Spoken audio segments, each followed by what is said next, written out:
Bueno, vamos a hacer en este programa, aparte de que después tenemos a Jorge, que nos va a seguir dando clases magistrales sobre historia argentina y constitución y mundial, una cuestión rápida sobre venimos trabajando el tema del golpe de mercado. Sí. Nosotros venimos trabajando de que el golpe de mercado tiene 3 formas de golpe. Hay un golpe de mercado cultural que es diario. Cada vez que las pantallas se te aparecen con el dólar y el dólar y el dólar, eso es un golpe de mercado cultural. Después viene la etapa del golpe de mercado económico, que es cuando te hacen las corridas cambiarias, desde ahí de la City. Y después viene el golpe de mercado político, cuando en general en ese estado de desesperación y de psicosis que crea en la sociedad, producen los cambios que han definido que tienen que hacer. Todo eso está manejado por la Embajada de Estados Unidos. Vamos a ser realistas, el Comando Sur es el que tiene la capacidad de articular eso ante el sistema judicial, que ni se mete, nunca investiga un fiscal. O sea, un fiscal investiga por qué se robó una gallina, o si había 2 jaboncitos menos en el hotel de Cristina que alquilaba, no, le faltaban 3 toallas, entonces no puede ser. Toda esa cosa que es realmente una cosa impresionante. Ahora, un país pasa de tener la moneda en $200 pesos el dólar, a 3.50 en 10 días. Nadie investiga quién fue, porque claramente no fue el pueblo. No me va a decir que el pueblo anda corriendo atrás del dólar porque no tenemos un mango ni para partido de la mitad. ¿Quién hizo ese golpe? Hasta que logran producir 3 cambios de ministros, porque en 45 días se fueron 3 ministros. Sí. 3. Claro. Y después baja a 2.80. Y baja a 2.80 y nadie investiga quién fue. Es una cosa maravillosa, escandalosamente maravillosa. O se la atribuyen a este superministro. No, pero un superministro puede ser el hombre que querían poner, pero estamos hablando de la mecánica, que es siempre igual y que tiene mucho que ver con algo que hay que incorporar y volver a trabajar, que fue un libro maravilloso de Naomi Klein, que se llama La doctrina del shock. Sí. Naomi Klein escribe un libro, que se lo vamos a poner acá con la fotito, donde ella describe de que desde el año 76, cuando Milton Friedman en Chile meten, después del pinochetazo, la doctrina monetaria colonial, que es el monetarismo, después ella describe, bárbaro, cómo en todo el mundo el sistema es igual. Genera climas de desesperación en la sociedad, donde la sociedad acepta el veneno como una solución. Dame 5 años de paz y tomo veneno. Eso lo describe espectacularmente Naomi Klein. Ella visitó la Argentina, incluso muy lindo ese libro, hay que volver a leerlo, es muy importante, porque sigue vigente la misma mecánica. Estos golpes de mercado son iguales que lo que dice, no es que es nuevo. Esto, lo han profundizado, y ese libro es muy formador político. También volvemos a lo de la edición, o sea, no lo encontrás muy fácil porque no lo han reeditado. Pero es lo que ha pasado ahora. El manejo emocional que describe ella, o sea, ¿no? Exactamente. Pero que utilizan los medios. La doctrina del shock. Comunicación. Incluso lo pone como que es mundial, incluso en distintos países, no solamente en América Latina. Y yo creo que eso hay que meterlo en la agenda. Hay que buscar la forma de terminar con los golpes de mercado. En el programa anterior a hablamos de los golpes de mercado que nacen del Pacto de Olivos. La política financiera bancaria, ¿no? Es determinante en este momento. Claro. Ya lo hablaremos cuando toquemos el tema del peronismo. Y dentro de eso encontré un libro que acaba de salir hace un mes, que tiene mucho que ver con esto, que es que lo vamos a poner también ahí en pantalla, de un hombre joven, Julián Baradeo, de 1981, o sea que tiene 40 y pico de años. Lo leímos, nos sorprendió porque se llama La DEA en la Argentina, y se inspira y le dedica el libro ni más ni menos que a Gregorio Seltzer, a Rogelio García Lupo y a Isidoro Gilbert, a los cuales le podemos poner la fotito de ellos 3, porque son realmente 3 investigadores. Vos los conocés muy bien, perfectamente. Los 3 fallecidos, pero el hecho de que él haya dedicado este libro a estos hombres históricos de investigación periodística de máximo nivel en la Argentina demuestra que acá hay seriedad, si no es muy difícil. Porque el hombre se mete con un tema muy jorobado, como es cómo desde hace 50 años la DEA pasó a controlar directamente la gendarmería, la prefectura y las policías provinciales y el sistema judicial. Una sola te pongo. Alberto Piotti, citado por él, ex juez federal y ex ministro de Seguridad bonaerense. En la Embajada de Estados Unidos no te pasan archivo, te cuidan. Alberto Piotti, juez federal, ministro de Seguridad. Por poner simplemente una cosa que él recupera muchísimas cosas, pero no lo voy a alargar porque amerita un programa especial. Pero él acá le describe cómo incluso llega a hablar del problema de los ministros de seguridad del gobierno del Frente de Todos ahora. O sea, llega hasta ahora, arranca 50 años de investigación con máxima seguridad, lo tiene a Carlos Frade, este diputado también como consultor, Santiago Donel, excelente investigador, ¿viste? Sobre hoy hizo unos trabajos. Se publicaron unos trabajos sobre tiempos actuales, sí. Mónica Cuñarro, bueno, o sea, fuentes sintetizadas. Pero ¿qué dice? El gobierno de Cambiemos generó una fuerza que se llama GOSIM, tal decreto. Es una fuerza operativa financiada directamente por la DEA, que financia a los grupos selectos de las policías provinciales sin pasar por el Ministerio de Seguridad. O sea, la DEA opera sobre... Exactamente, pero lo describe acá. Por eso te digo que es muy importante. Vos decís, tenés un poder colonial en lo financiero y tenés un poder militar, ni más ni menos. Entonces, las policías provinciales reciben plata que no rinden. Claro. O sea, en negro. La DEA le paga en negro para tener supuestamente informantes y policías, logística, coches y demás, donde el ministro de Seguridad ni se entera, de la Nación. Qué bárbaro, ¿eh? La verdad. Es increíble. Yo cuando le dije, no puede ser, o sea, hay que hacer algo muy fuerte, porque y te explica que la ministra dice, nosotros no estamos fuera de control. Claro. No podemos manejar nada porque la DEA opera directamente con la prefectura, con la con gendarmería y las policías provinciales, que son las que están menos golpeadas por todo el lío de los derechos humanos de la dictadura, que son los militares y demás. Entonces vos decís, este libro evidentemente esto te acompaña, porque te acompaña la política de golpe de mercado. Claro. Porque te juegan cualquiera, o sea, los tipos te dicen, fabrica algo. Un gobernador que se le ocurre plantearle, y yo te manejo la policía provincial, te fabrico lo que quieras. Si tengo un poder internacional, que ya no son las leyes de extraterritorialidad que venimos hablando que operan sobre el sistema judicial, sino que es una fuerza paramilitar que organizó Patricia Bullrich como ministro, y que está el decreto acá y que sigue funcionando y no lo pudo desarmar. Nadie lo sacó. No lo pudo desarmar el Frente de Todos. Incluso plantea el conflicto que hubo entre Bernie y el otro. Bueno, no pudo. Él lo dice acá que sigue todo igual, que sigue funcionando. Pero digamos que... Entonces, realmente, y da un montón más de detalles de casos específicos. ¿Te acordás de otros personajes? Bueno, no voy a entrar en detalles porque hay que leer el libro, pero quiero decir, es el primer libro que veo donde describen ese mecanismo que está funcionando hoy sobre la estructura de seguridad del país. Y el cinismo después de decir... O sea, ya no es un problema la federal. La federal... o sea, que federal, que le hayan pasado, que la pasaron a la ciudad de Buenos Aires, es una anécdota. Porque el otro es un poder territorial en todo el país, en las fronteras, para hackear a los gobernadores que se planten, ¿viste? O sea, para todo servicio. Porque manejan la DEA, te fabrican una operación de drogas en la provincia, donde, no sé, pueden hacer lo que quieran, porque...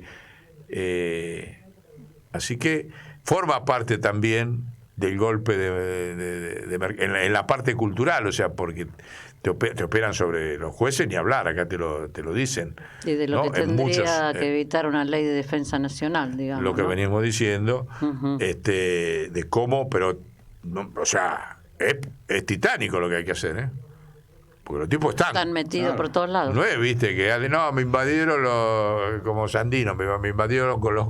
Te invaden sin uniforme. Legalmente, digamos. Este, Con leyes que crearon para eso. Con decreto y con. Y te digo, máxima sería imprescindible leerlo, porque es una profundización de cómo está funcionando sobre el sistema judicial y sobre los dos poderes centrales, ¿no? Ujú. Así que bueno, esto lo dejo como editorial de hoy. 2 libritos que recomendamos: Naomi Klein, otra vez a leerlo, Teoría del Shock, y La DEA en la Argentina, una historia criminal. Hay que escribir eso, ¿no? Sí. A Julián Baradeo, que vamos a leer quién es. Licenciado en Periodismo y Comunicación Social en la Universidad Nacional de La Plata.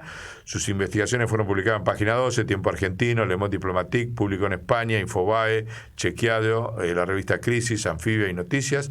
Es autor de los libros La Derecha Católica, La Contrarrevolución a Francisco, Pedofilia y Ocultamiento y Política, La trama detrás de los abusos y delitos sexuales en la Iglesia Católica, Fake News, Cómo se fabrica en la Argentina y en el mundo la Fake News, coautor del Tano, quien es Daniel Angelici. Claro. O sea, le saca la radiografía del dispositivo de Cambiemos dentro de la justicia, radiografía de la corrupción pro. Fíjate vos, resulta la corrupción no era acá nada más.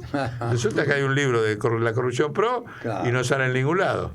Ni se conoce. Qué gente pícara, ¿eh? Son terribles, son Claro. malos. Como dice un amigo nuestro, el Vasco Murúa, que forma parte del movimiento de empresas recuperadas y del observatorio, dice, es que son muy buenos malos. Con esa nos quedamos, son muy buenos malos.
Bueno, seguimos ahora con el maestro, porque es un maestro, la verdad, Jorge Cholvis, que nos va a contar cómo llegamos hasta hoy, los intentos que tuvo el pueblo argentino de cambiar la Constitución frente a los intereses extranjeros que siempre han, como nos ha venido contando, incidiendo en los fracasos o en impedir esos avances. Y hay algunos libros, Sí, ¿no? nos trajo acá, sí, que queremos que nos cuente qué contienen estos libros. Bueno, ese libro, Argentina, Historia y Constitución, es posterior a la presentación del libro, el Proyecto Nacional y Constitución, el revisionismo histórico constitucional. Sí. Eso tiene una historia. Sí. Vamos a empezar por En realidad...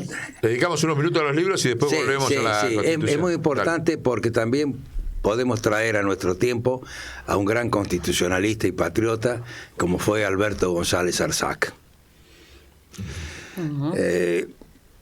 Yo seguía todas estas enseñanzas que me había dado el maestro Arturo Enrique Sampay, y bueno, Alberto conocía todas mis inquietudes. Y se estaba realizando en la Biblioteca Nacional una jornada de aportes del revisionismo a la historia. Y esa jornada estaba organizada por la Biblioteca Nacional y el gran amigo y patriota Horacio González, y el Instituto de Investigaciones Históricas Juan Manuel de Rosas, que era presidido por Alberto González Arzac. Yo estaba caminando por Corrientes. ¿Qué año más o menos? Y eso habrá sido en el 2013 aproximadamente, 2012. La Biblioteca Nacional hizo una publicación de esas jornadas, un folleto muy importante que algún día por ahí lo podemos analizar y traerlo para que se conozca. Entonces caminaba por Corrientes y Alberto estaba en la vereda enfrente, me decía: Jorge, bueno, se acerca, te tengo que hacer una propuesta. Estas jornadas duraron 1 mes y medio. Cada semana se hablaba sobre distintos historiadores y su aporte al revisionismo de la historia. Y me dice: Jorge, quiero que cierres la jornada hablando del pensamiento de Sampay y la historia. Claro. Para mí era un enorme orgullo, segundo un gran compromiso, pero esta es muy importante, puesto de que el pensamiento de Sampay, además de su concepción ética, filosófica, jurídica, tiene una directa connotación con la historia. Tal es así que uno de sus últimos trabajos, Las Constituciones de la Argentina, que editó Eudeva en 1975, es un gran compendio con los documentos que él utiliza para sostener sus ideas, ¿no es cierto? Bueno, y ahí me dio la pauta, y así la cerré mi participación en la jornada, precisando esta idea del revisionismo histórico constitucional, puesto que vengo sosteniendo que hay una directa relación entre los procesos históricos sociopolíticos de los pueblos y los ordenamientos jurídicos constitucionales. Esta es la cosa. Haciendo ese análisis histórico, tenemos con precisión y la debida fundamentación de lo que uno invoca, y por cómo llegamos hasta acá y por qué debemos seguir tal senda hacia el futuro. Por eso, para mí fue una enorme satisfacción hablar sobre Sampay en esas jornadas de la Biblioteca Nacional. ¿Y eso está contenido en este? Claro, y después hice este libro, donde me lo publicó Ediciones Fabro, en donde hago ese desarrollo, ¿no? Y de alguna manera esto lo estoy desarrollando en distintas universidades que estoy dando. Las clases, ¿no? ¿Estás en qué universidades estás? En la Universidad Nacional de Lanús, en la Universidad Nacional de Avellaneda, en la Universidad Nacional del Oeste y en algunas intervenciones en otras universidades, como fue, por ejemplo, la intervención que tuve en la Universidad de San Isidro, en la cual se desarrolló una diplomatura sobre el proyecto nacional y la Constitución, en donde de alguna manera desarrollé estos temas.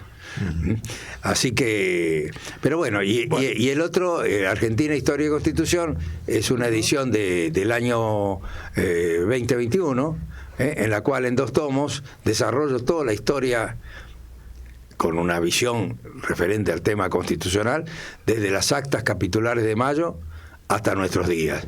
Y termino con una propuesta de bases para una nueva constitución. En este está. Sí, sí. O sea, hay como, está, el camino que vamos a transitar los próximos años. Más de 40 preceptos para el debate. Ajá. En nuestros tiempos contemporáneos, en función de la necesidad de resolver esta crisis y este futuro que tiene nuestro país, a fin de hacer efectivos esos objetivos de dignidad humana y de progreso de los pueblos. Entonces vamos a tener que hacer un programa especial cuando guste, sí. Sobre eso, sobre tu propuesta acá. Claro. Claro. Y entonces sería bueno también señalar cómo en el marco de la Constitución histórica de 1853, y esto lo decía con precisión Sampaio, ya que fue otro de los motivos por el cual ese texto no se pudo cumplir totalmente, ni a su vez con su precisión, puesto de que en la década del 70 del siglo XIX ya comienza el cambio en el ámbito del capitalismo, que pasa de su faz concurrencial a su faz monopólica, claro, u organizada. Exacto. Ya el tema de la cuestión social ya aparece. Por eso tenemos que luego de la crisis cíclica del capitalismo en 1873, ya no es por casualidad que el 15 de mayo de 1891 aparece la primera encíclica papal sobre la cuestión social, Rerum Novarum, claro, donde ahí aparece una nueva concepción sobre, claro, los derechos. Ya había un poder monopólico tan grande del, claro, capitalismo, que ya la cuestión, a ver la reacción. Ya el problema del obrero, de la falta de acceso a la propiedad de los sectores trabajadores, ya era. Por eso, ahí aparece la primera carta encíclica, Rerum Novarum, donde introduce este tema que hoy día estamos también anhelando terminar, y ya llegamos a Fratelli Tutti y vamos a tratar el tema. Pero a lo que voy es que luego de esa crisis del capitalismo, ya en los países como el nuestro, sufrieron las consecuencias.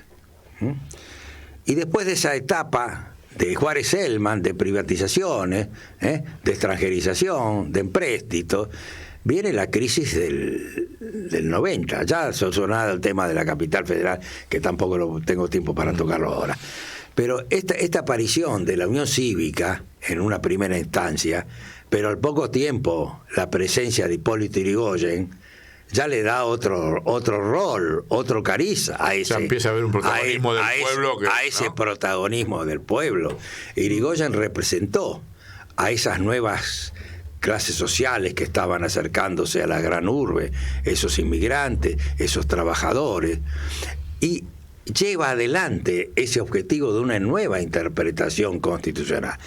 Por eso, cuando hablamos de la Constitución real, no solo con relación a un texto escrito, sino a la interpretación constitucional hasta tanto se dé ese texto escrito o después que se dé al sostén de ese texto escrito. ¿Y Yrigoyen en qué terreno hace esa interpretación? Yrigoyen comienza su lucha participando en las jornadas del 90. La Revolución del Parque, una revolución. Sí, pero después Yrigoyen hace 2 levantamientos armados, 1893 y 1905.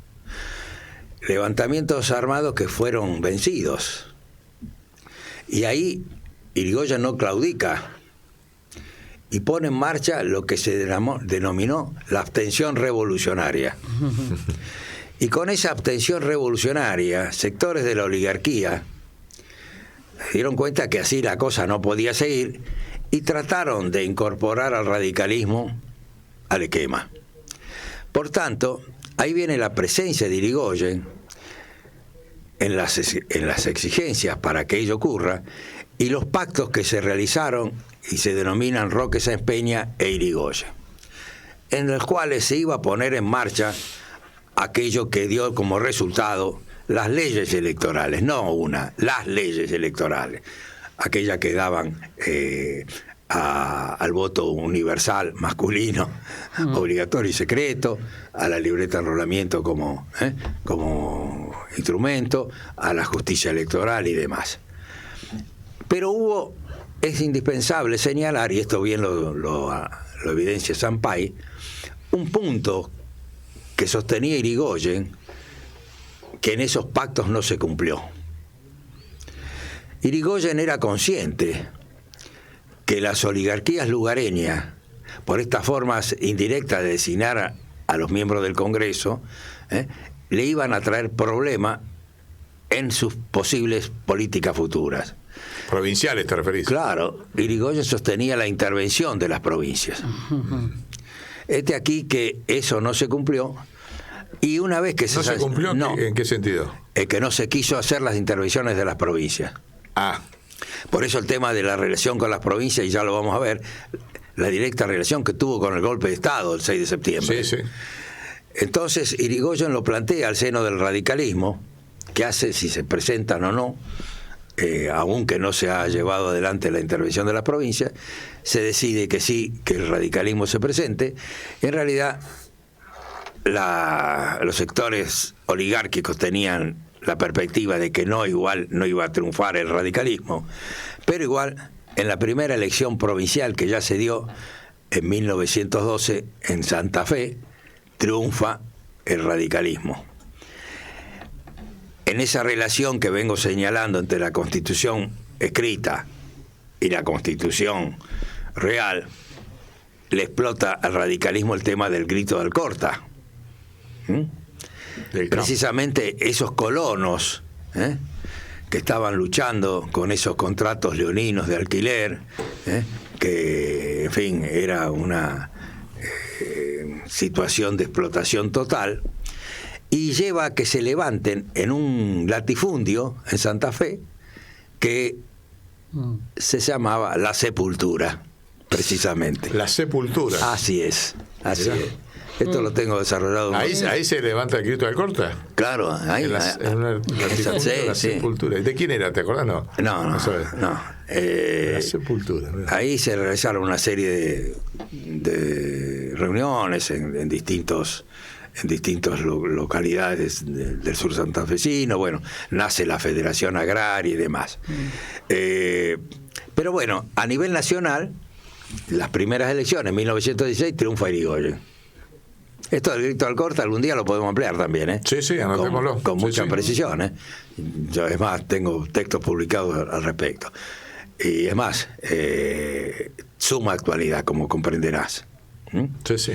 Ante estas actitudes que están realizando algunos guachócratas que no tienen nada que ver con el grito de Alcorta actualmente, hace poco. Bueno, Irigoyen, electo presidente, pone en marcha su nueva concepción política contra el régimen, como decía Irigoyen, y traía nuevas concepciones de los derechos, nueva interpretación sobre el derecho de propiedad, el derecho de locación, el rol del Estado. Ya empezaba una nueva visión.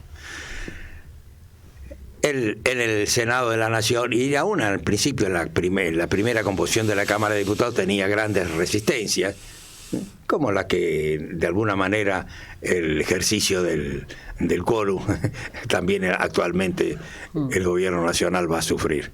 Entonces, termina la primera presidencia, viene el interregno de Alvear, pero en ese interregno de Alvear, yo obviamente estoy sintetizando mucho, en el año 1927, diputados del radicalismo personalista, representantes del pensamiento de Irigoyen, en esa nueva concepción de la Constitución, esa interpretación constitucional, dinámica, como vamos a ver ahora si es que tratamos el tema, llevaron adelante un proyecto de ley sostenido por Diego Luis Molinari y Eduardo Yufra, y la Cámara de Diputados, 1927, sanciona el proyecto de nacionalización y estatización de los hidrocarburos en todos sus aspectos: exploración, explotación, distribución y comercialización. Ahí estaba Mosconi atrás, ¿no? Ahí estaba el general Mosconi, el general Baldrich, impulsando esa concepción. ¿Vos decís que eso fue una interpretación de la Constitución? Claro, es más, yo tengo los... De la Constitución liberal, en base a la Constitución liberal, por eso nacionalizaron. Por eso el tema de la interpretación constitucional. Después vamos a ver la interpretación constitucional en el año 1948. Sí. Vamos a ir llegando ahí. De a poco. Entonces, con esto que es muy importante, puesto que hacen la política de Estado y cómo los sectores dominantes confrontaron y tratan de que estas políticas de Estado no se realicen, sino que hacen todo lo posible para generar la metástasis ideológica para que los sectores o las clases dirigentes no estén acorde con esto. Pero bueno, Irigoyen es reelecto en 1928 y todos esos años siguientes le insistió al Senado que se trate ese proyecto de ley que fue aprobado en diputados. Aquí que, como lo preveía Irigoyen cuando se estaba realizando los pactos con Roque Sáenz Peña, el Senado le vetaba todo esto. ¿Y qué día era el 6 de septiembre de 1930? ¿Qué día de la semana? Era sábado. ¿Y qué iba a pasar? El golpe fue el 7. Sí, el 6. ¿Y qué era? ¿Y el domingo qué iba a ocurrir? ¿Qué estaba programado? Una votación. Exactamente. Elecciones en las provincias de San Juan y Mendoza. Y era muy probable que el radicalismo personalista logre esas gobernaciones y a su vez... Irigoyen. Sí. Irigoyen ganaba en esas dos provincias. La mayoría en el Senado. Por eso bien se dice, por Eduardo Galeano, Las Venas Abiertas de América Latina, Gunder Frank, que ese golpe del 6 de septiembre de 1930 tiene más olor a petróleo que a pólvora. Ahí está. La cuestión de los recursos naturales, esa cuestión que debemos todavía resolver, estaba en el pensamiento de Hipólito Yrigoyen. Vos sabés que el otro hablaba de los recursos naturales, disculpá la nota, pero vale la pena. El otro día cuando vino Evo Morales acá, viste que estuvo acá en la Argentina, le hicieron un reportaje y contó una anécdota. No, cuando habló en la Universidad de Rosario, que creo que le dieron un honoris causa, ahí contó una anécdota, viste, al estilo de Evo, muy sencilla pero potentísima, de que en una reunión cuando él era presidente se encontró con Macri siendo presidente. Y Macri lo encaró y le dijo: ¿cómo va tu economía? Le dijo: y este año voy a crecer un 6% y a fin de año voy a dar doble aguinaldo. ¿Y cómo hiciste eso?, le preguntó Macri. Y él dijo: y porque nacionalicé los recursos naturales. Eso es sabido. Lo más interesante es lo que agregó Evo después. Ustedes saben que se dio vuelta, se fue y ni me saludó. Así de grosero. Fíjate, no está hablando un presidente con el otro. Y dice, o sea, bueno, disculpá la interrupción, pero vale la pena el problema sigue siendo el mismo, ¿no? En ese libro, el del Proyecto Nacional, el otro, ahí está No. Sí, este que tenés, ese. Acá está todo esto que estoy señalando y cómo se compone el Ministerio de Uriburu. Ajá. Bueno, abogado de las empresas extranjeras, de los ferrocarriles, de las empresas petroleras. Es decir, estamos más o menos ya noticiados cómo viene el proceso y cómo viene la lucha. Nada nuevo bajo el sol. Es decir, que no podemos actuar por ignorancia ante nuestra realidad contemporánea. Debemos tener, la historia es maestra. Debemos tener en cuenta toda esta situación. Aparte, hoy la Argentina tiene mucho más recursos naturales que en aquella época. Claro. Podés pensar lo que tenemos de Vaca Muerta, el mar argentino, o sea, el tema tiene más vigencia que nunca. Bueno, siguiendo con la interpretación constitucional y el nuevo proyecto que fue institucionalizado el 11 de marzo de 1949, bueno, luego de ese golpe de Estado, luego de la década infame que no tengo tiempo para tratar, es decir, el 4 de junio de 1943 se pone en marcha un movimiento militar que tiende a cortar con toda esa situación en el marco de esos años finales de la Segunda Guerra Mundial, colocar a la Argentina en un lugar activo en el mundo y que defienda sus intereses nacionales. Y ahí es muy importante que señalemos también que fue el 17 de octubre.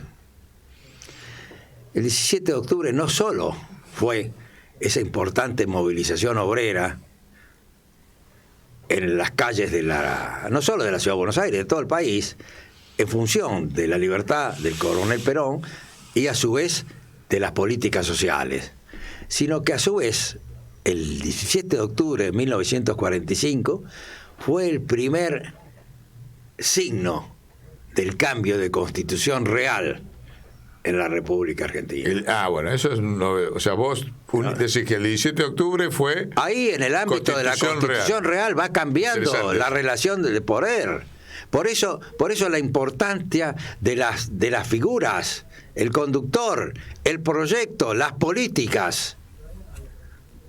Este debate concreta el 17 de octubre una nueva circunstancia en la Constitución real, que se efectiviza en el ámbito jurídico constitucional el 24 de febrero del 46 con el triunfo de esas políticas y llevar a la presidencia de la Nación al general Perón. Y ahí se pone en marcha todo ese periodo que se concreta ya, y todo ello que había se realizado antes, ¿no es cierto?, y que moviliza todo este esquema político. Y así es que comienza una nueva etapa. Se continúan esas políticas sociales. Hace poco, el 9 de julio, se recordó la declaración de la independencia económica en San Miguel de Tucumán, que la llevó adelante Perón en forma expresa. También, como ya se habían sancionado los derechos del trabajador, el decálogo de los derechos del trabajador a nivel de instrumento, también se había puesto en marcha la presencia femenina en el proceso político, con la universalización del sufragio. Y así estamos llegando a la concreción, ya resuelta la cuestión en el ámbito de la Constitución Real, a un nuevo proyecto político institucionalizado al más alto rango normativo. Pero también hubo una nueva concepción en la interpretación constitucional, aún bajo las directivas, el texto escrito del texto histórico. ¿Cuál fue? Y ahora vamos a ver cuál fue. Entonces, esto me lleva a como generar... Como lo que Irigoyen. Puedo decir que antes de la Constitución del 49... Ajá. La Constitución real del poder social de la sociedad obligó... Una nueva interpretación constitucional. Ajá. ¿En qué año fue eso? 1948. Un año antes de la Constitución del 49. Así es. ¿En torno a qué? Ahora les voy a decir. Entonces, eso me lleva a mí a graficar que hay 3 tipos de interpretación constitucional. 3 tipos. Bueno, esto es pensamiento propio de Arturo Enrique Sampay. La interpretación estática, que es aquella interpretación que viene desde los sectores dominantes para sostener el statu quo, es decir, interpretar a la norma escrita como de lo que vivimos hoy. Claro, como si fuera... El lawfare es eso. Exactamente, son criterios que tienden a sostener una interpretación estática constitucional para que no haya una nueva visión. La interpretación dinámica, ¿cuál es la interpretación dinámica? La interpretación dinámica es aquella que aún bajo el mismo texto escrito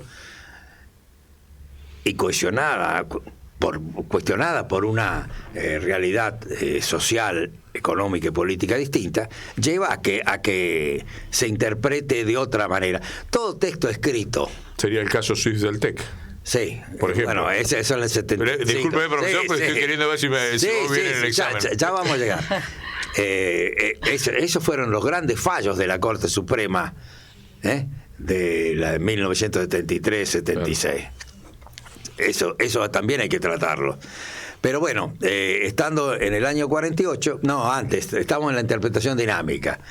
Entonces, luego de la crisis del capitalismo de 1929, lleva a que no solo en la Argentina, sino en los propios Estados Unidos, ya esa interpretación estática no alcance.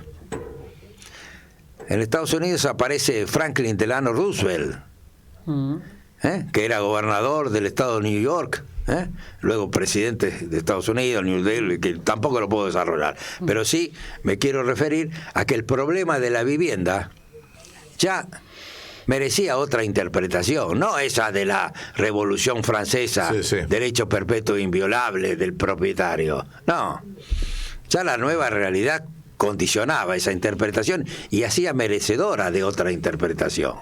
Por eso, en el caso de la Corte Suprema de los Estados Unidos, Home Building Law Association efectiviza esa interpretación que convalida los contratos de alquiler.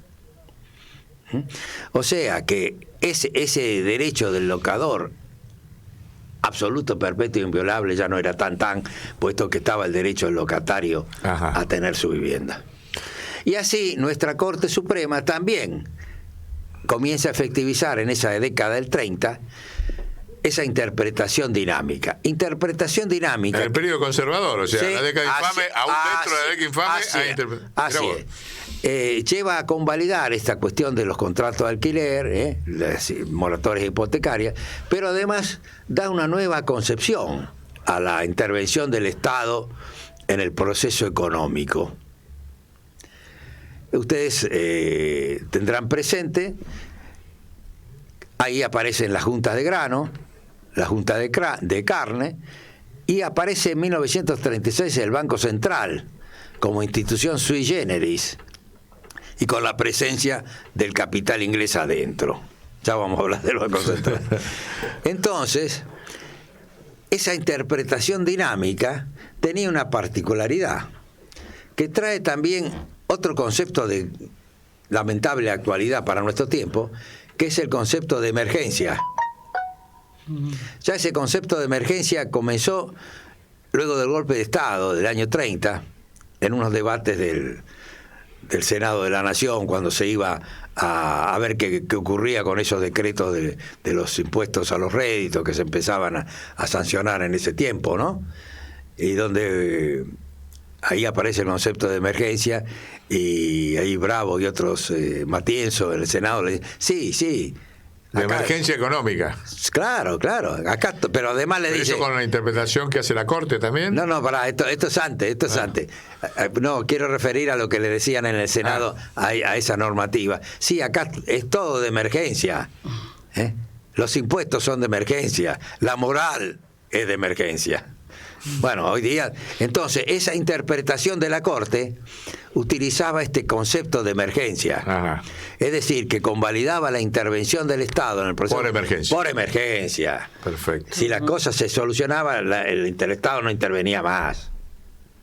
Bien. Y la interpretación del año 48, como decía Sampay, interpretación revolucionaria o de lege ferenda, que fue sostenida por la Corte Suprema del año que se puso en marcha después de los juicios políticos y las renuncias de los jueces que convalidaron el golpe de Estado y que dieron hubo cambio en la Corte Suprema y cambio en la interpretación. Sí. Entonces, ahí ya en los dictum de Tomás Casares sobre el texto de la Constitución escrita, comienza a esbozar expresamente en sus fallos, la Corte, el concepto de función social de la propiedad. Mirá. Y la intervención del Estado en el proceso económico, no como una cuestión de emergencia o circunstancial, sino como una cuestión de fondo, como esos medios que hablamos de Alberdi para acá, necesarios para hacer efectivos esos derechos que estaban impulsados por el proceso político que se ponía en marcha en nuestro país el 3 de junio de 1943 y que se efectivizaron con rango constitucional luego de superada esa dinámica de la Constitución Real en favor de los sectores populares y nacionales, con el texto escrito que sanciona la Asamblea Constituyente el 11 de marzo de 1949. Pero antes hubo interpretaciones de la vieja, claro, ya en ese sentido, impulsado por la Constitución Real. Por eso, la nueva realidad sociológica, la nueva correlación de fuerzas. Por eso, unidos y organizados. Claro. Por eso el debate político. Por eso este es el gran tema hoy día. Mirá, se nos está acabando el tiempo de hoy, pero ya te dije, sos columnista permanente. Vamos a hacer un pequeño corte y quedamos con una gran expectativa para el próximo programa. Muchas gracias. Bueno, gracias Jorge. Gracias a ustedes. Las tardecitas de Buenos Aires tienen ese, qué sé yo, ¿viste? Yo salgo de casa por Arenales, lo de siempre en la calle, en mí. Cuando de repente, de atrás de ese árbol se aparece él. Mezcla rara de penúltimo lillera y de primer polizón en el viaje a Venus. Medio melón en la cabeza, las rayas de la camisa pintadas en la piel, 2 medias suelas clavadas en los pies y una banderita de taxi libre levantada en cada mano.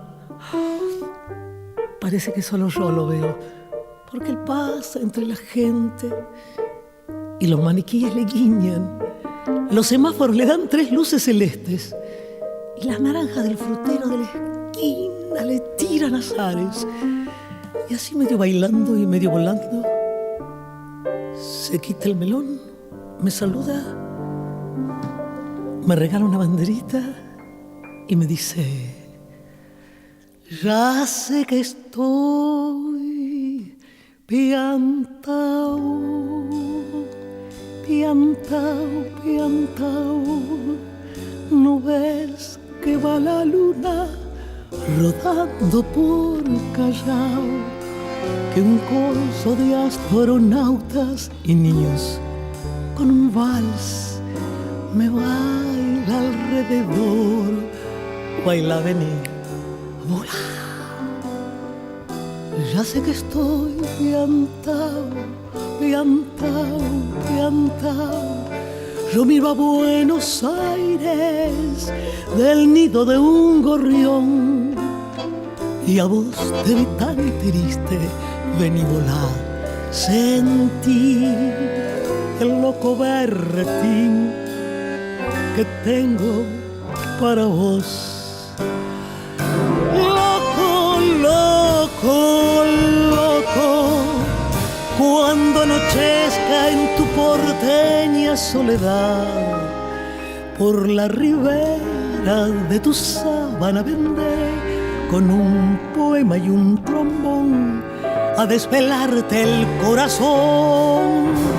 Loco, loco, loco, como una acróbata de mente saltaré sobre el abismo de tu escote hasta sentir que enloquecí tu corazón de libertad. Ya vas a ver. Y así diciendo, el loco me convida a andar en su ilusión super sport.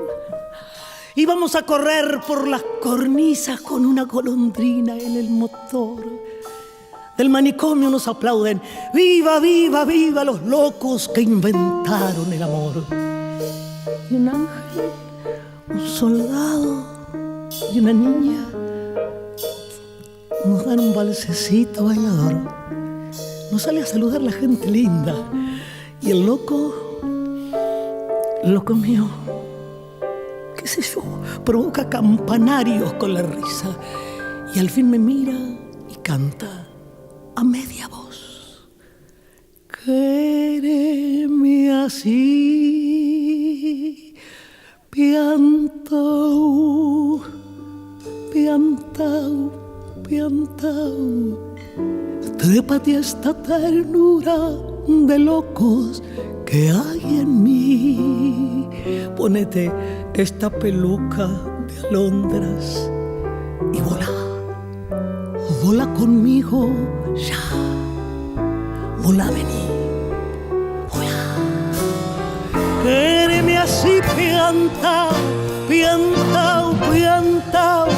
Abrite los amores que vamos a intentar la mágica locura total de revivir. Vení, volá, vení. Ay, loco él y loca yo. Locos al fin los dos. Locos los dos. Locos, locos. Loco él y loca yo.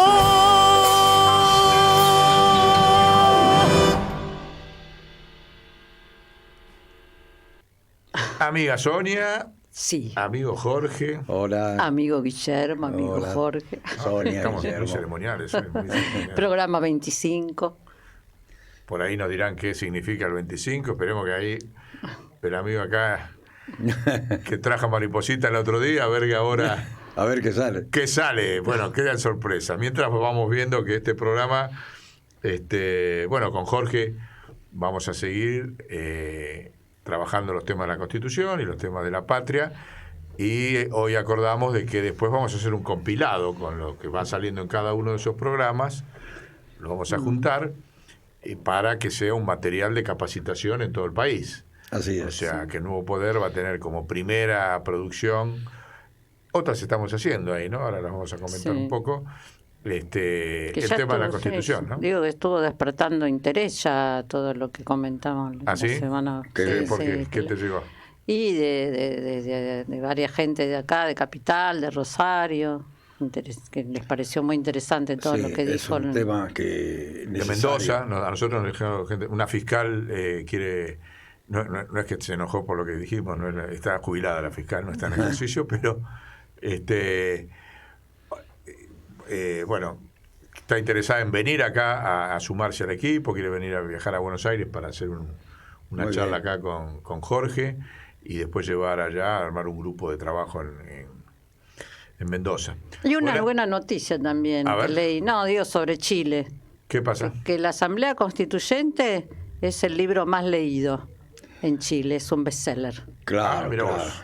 Qué intriga, ¿no? ¿Eso cuándo va a ser? Ahora en... Septiembre. Bueno, ya está en marcha, es decir, el proyecto de Constitución ya está circulando en ese libro precisamente y en marcha el referéndum del 4 de septiembre que tiene que definir el apruebo o el no apruebo. Ojalá que el pueblo chileno defina el apruebo, porque es una constitución muy importante. El proyecto constitucional está muy, muy importante. Sí, va a rebotar en toda América Latina, ¿no? Sí, sí, sí, tiene.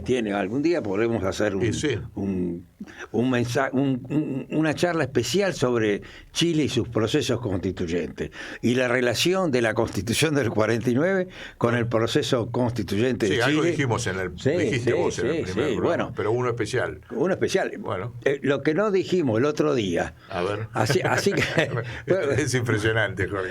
Siempre tiene cosas. Es que no se ¿Cuántos sabe. tinteros tenés? Un libro ¿Cuántos abierto. tinteros tenés? Un ejército de tinteros. Por esto que quiero señalarlo.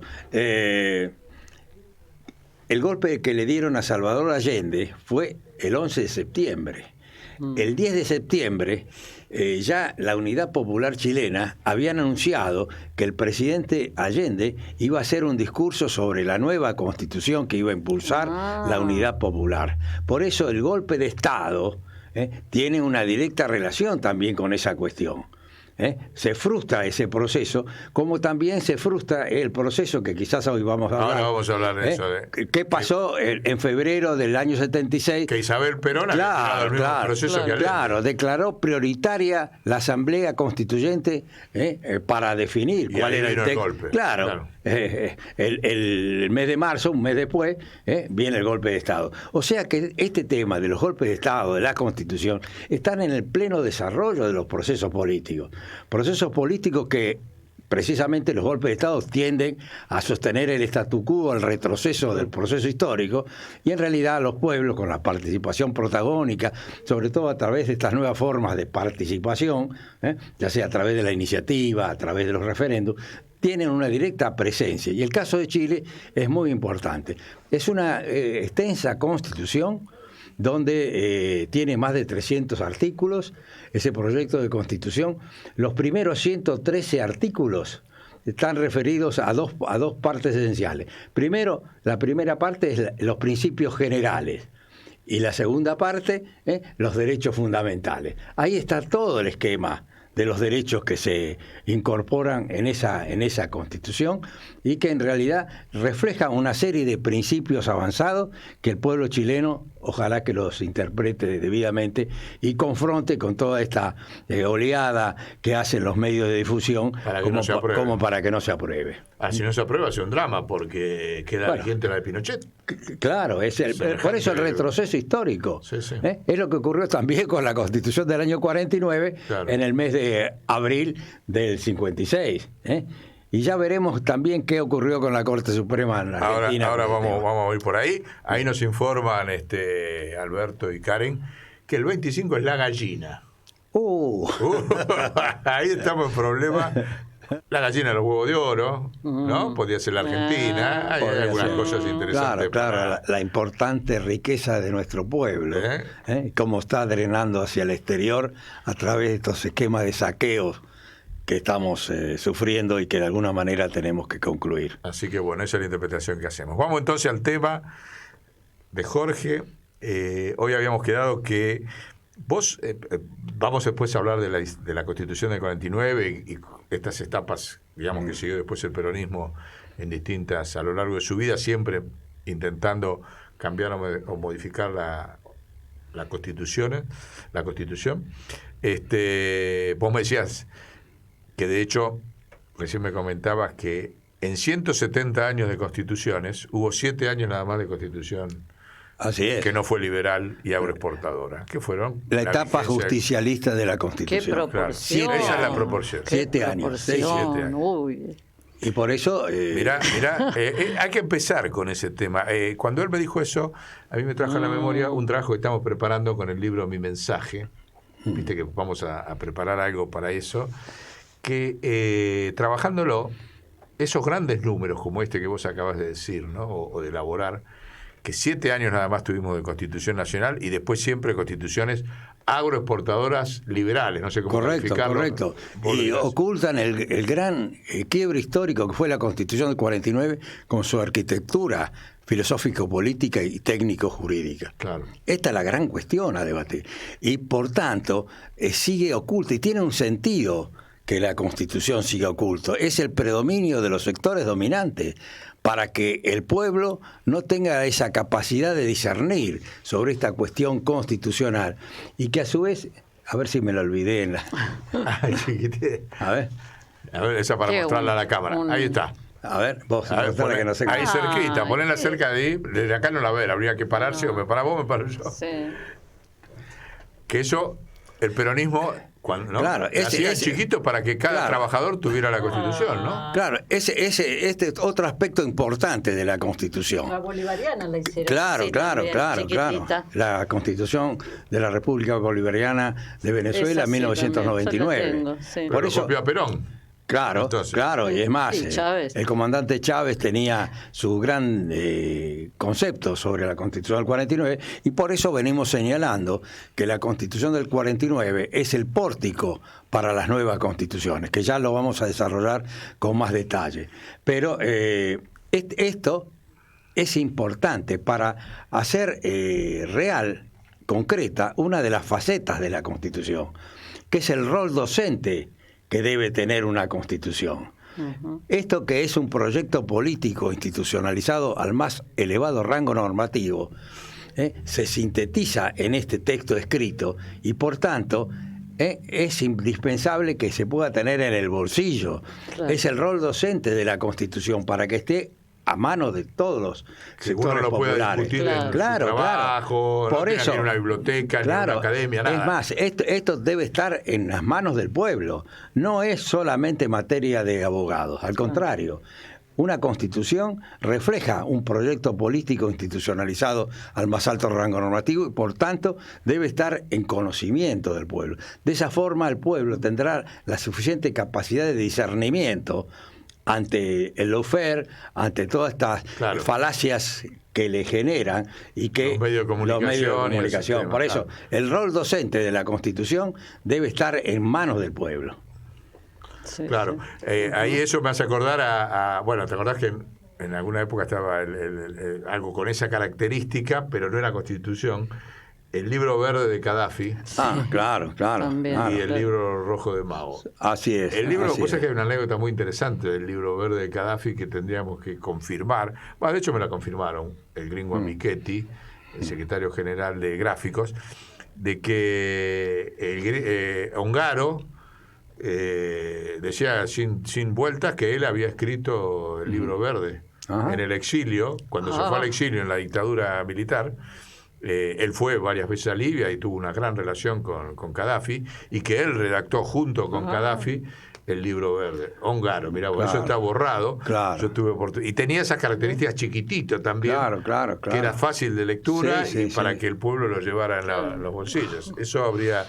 Que el gringo Michetti me dijo que sí, que era así, que Ongaro siempre contaba, y otro que también me lo confirmó, que estuvo con él mucho tiempo en el exilio, fue Roberto Perdía, que viajaron juntos a verlo a Gaddafi, y me confirmó eso también, de que Gaddafi, fíjate vos, que un argentino trabajaba en ese libro verde. Bueno, lo dispersamos un poquito, pero una nota de color interesante Así vinculado a esto que vos decís, de la docencia, ¿no? El rol docente. Claro, el rol docente de la Constitución. De que la cosa la puedo llevar arriba y sacar cuando se me Y ocurre tiene que para estar a mano del pueblo para que el pueblo opine y sostenga la Constitución. Si no, esto queda como la mera hoja de papel.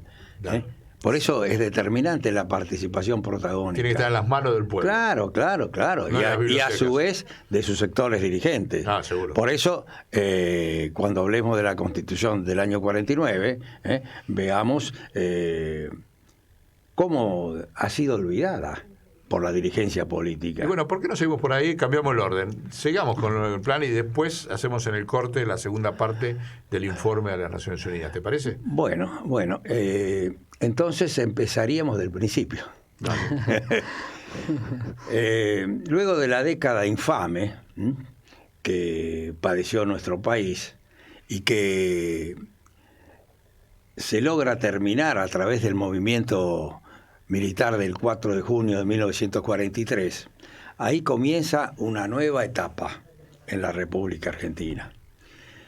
Y me voy a referir también a una cosa de suma actualidad como es el pensamiento de Eva Perón, la compañera Evita. Pero antes de ello, es importante que se conozca que en el mes de septiembre de 1943, el coronel Perón tiene una entrevista, concurre a una entrevista a lo que fue el Departamento Nacional del Trabajo. El Departamento Nacional del Trabajo era un organismo burocrático, administrativo, donde se llevaban las estadísticas de salario, vivienda, huelgas y demás. Bueno,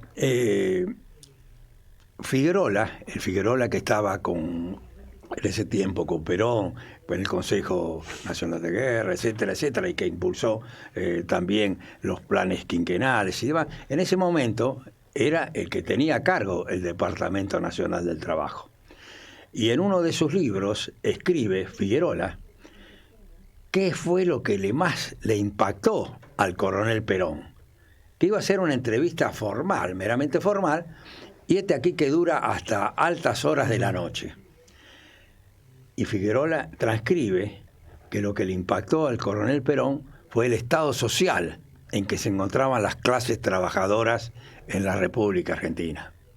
Por eso no es por casualidad, como luego Perón pone en marcha en el breve tiempo que tuvo el Departamento Nacional del Trabajo, 2 meses, inicia esas políticas sociales.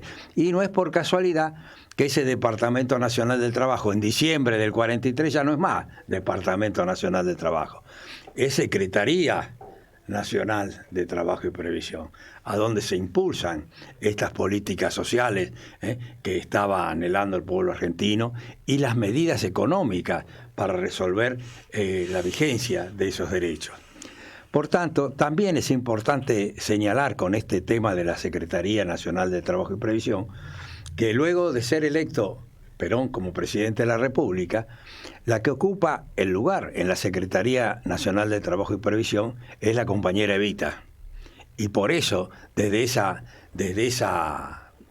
ubicación, avanza y le da continuidad a esas políticas y además cumple su rol. Ocupa el lugar de... Claro. No. Además cumple su rol, que está bien expresado tanto en La razón de mi vida, como el libro Mi mensaje, de ser la voz que le lleva al líder las aspiraciones, las necesidades del pueblo todo, puesto que señalaba Evita que las tareas de conductor y de presidente de la República lo podían llegar a aislar de esas necesidades. Por eso ese fue el gran rol que asumió Evita en su intención de darle prevalencia a los derechos y las aspiraciones del pueblo. O sea, que el general no perdiera el contacto directo por eso, con el pueblo por haber llegado esa fue la gran misión, tener al pueblo perfectamente en el marco de las políticas que se van a llevar a cabo.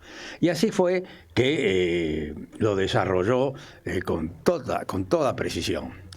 Y otra cuestión que en realidad no es muy conocida es un libro que editó la Biblioteca del Congreso Nacional en el año 2019, que se titula Evita escribe, en la cual incorpora todos los textos que Evita publicó en el año 1948 en el diario Democracia. También Perón en ese tiempo utilizaba artículos periodísticos, de suma. Eso no es conocido. No es conocido y tiene una directa relación con la Constitución y con los temas que estamos tratando. Tal es así. Previo, ¿me dijiste qué fecha? 1948.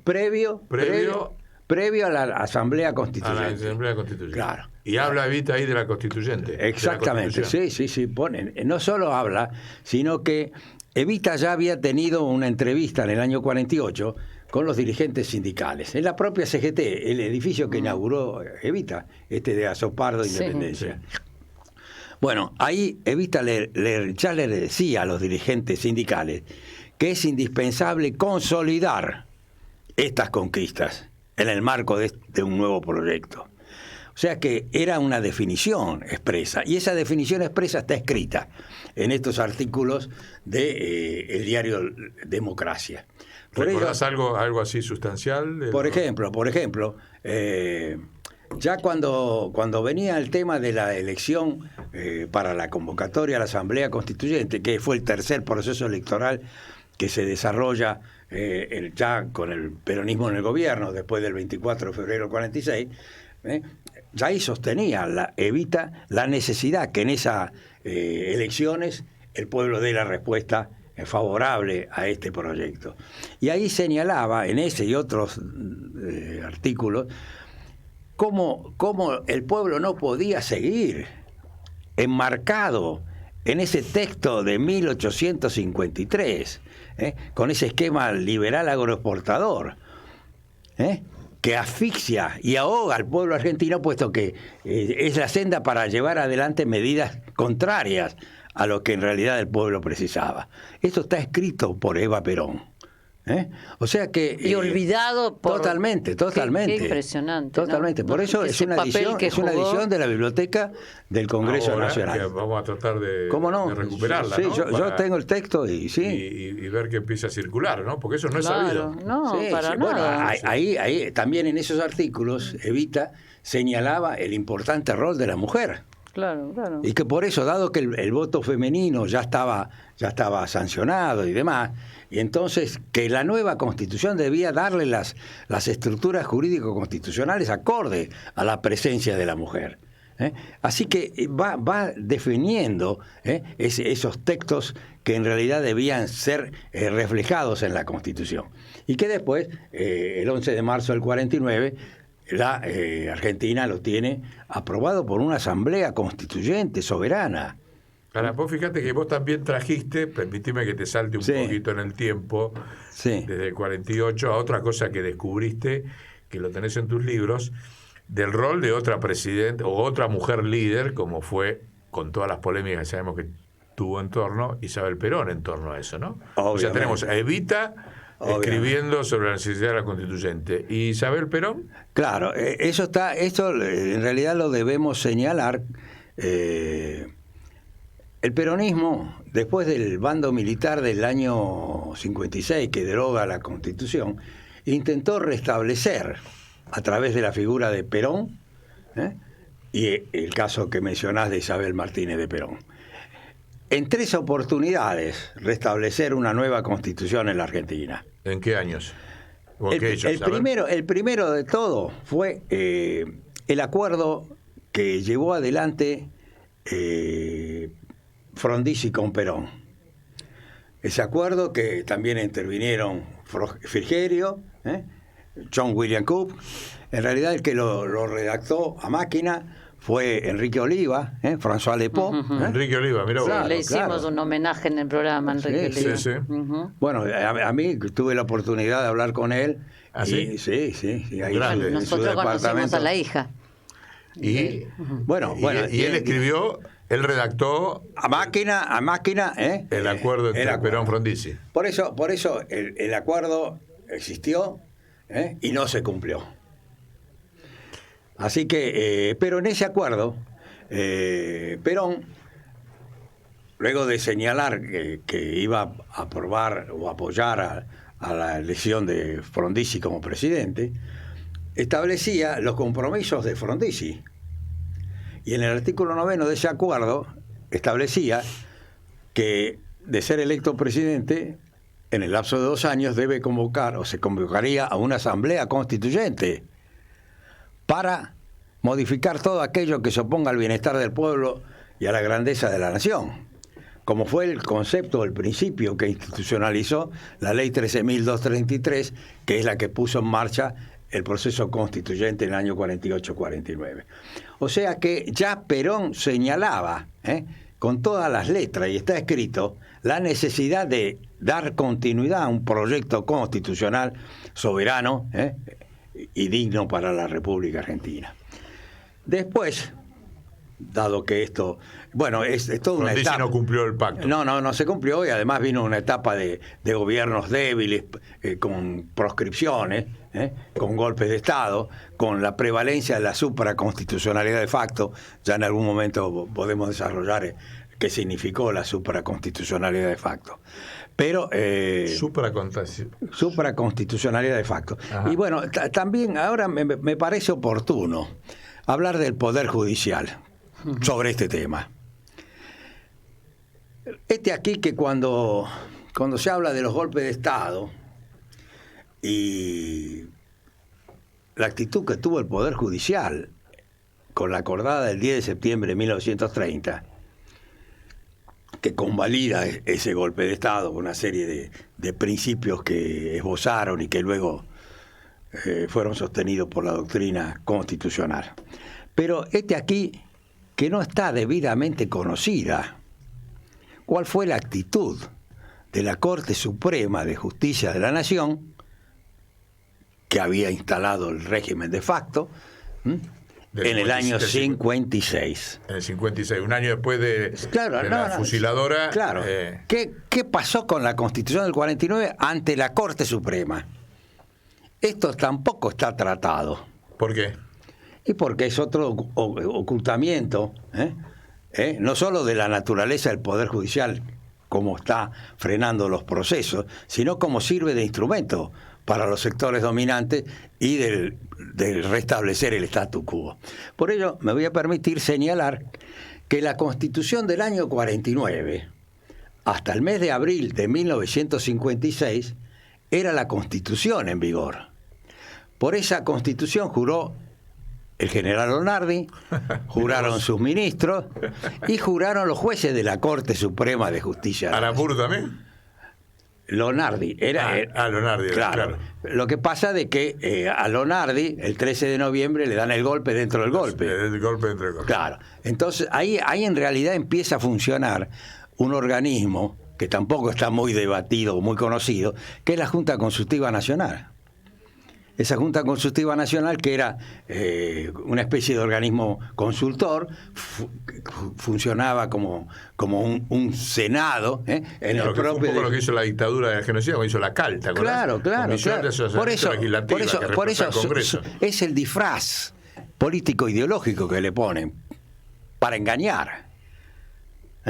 Entonces, tal es así que funcionaba en el Senado de la Nación, el edificio del Senado, y lo presidía ¿quién?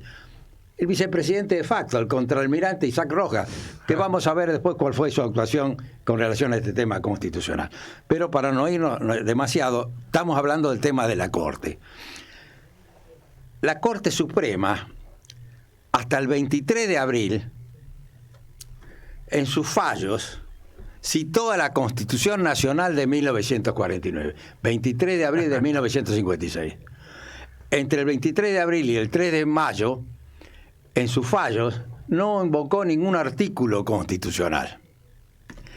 Y a partir del 3 de mayo, como si fuera lo más normal, ya se había producido el 27 de abril el bando militar que la derogaba, a partir del 3 de mayo, como si era lo más normal que una constitución aprobada por una asamblea constituyente sea derogada por un bando militar, empezó en sus fallos a invocar a la Constitución histórica de 1853. Es decir, convalida un retroceso histórico de casi 100 años en la República Argentina. Borraron esos 7 años que estábamos diciendo al principio. Claro. ¿No? No existieron. Convalidaron. Esto, y bueno, y además fue aceptado por la doctrina constitucional, digo. Lamentablemente... vigente hoy.